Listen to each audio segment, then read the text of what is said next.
The Comeback Kid, the parable of the prodigal son, coming home to open arms. He blew through his entire inheritance and hit rock bottom. What waited for him at home wasn't the punishment he expected.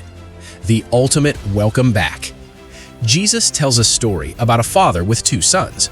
The younger son does something shocking for the time. He asks his father for his share of the inheritance early, essentially treating his father as though he were already dead.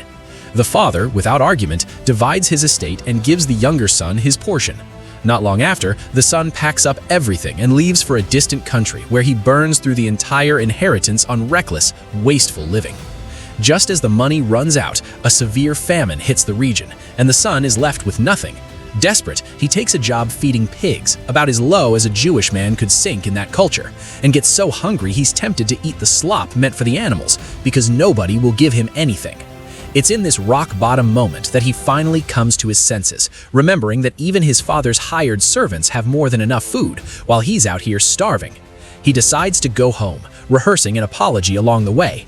He'll tell his father he's sinned against heaven and against him, that he's no longer worthy to be called a son, and ask only to be treated as a hired servant. It's a plan built entirely around expecting rejection and negotiating the smallest possible place back in the household. But the father doesn't wait for the apology. While the son is still a long way off, the father sees him, suggesting he'd been watching and waiting the whole time, and is filled with compassion, running to meet him, throwing his arms around him, and kissing him before a single word of the rehearsed speech gets out. The son starts his apology, but the father cuts through it with celebration instead of conditions, calling for the best robe, a ring, sandals, and a feast, because his son who was dead is alive again, who was lost is found.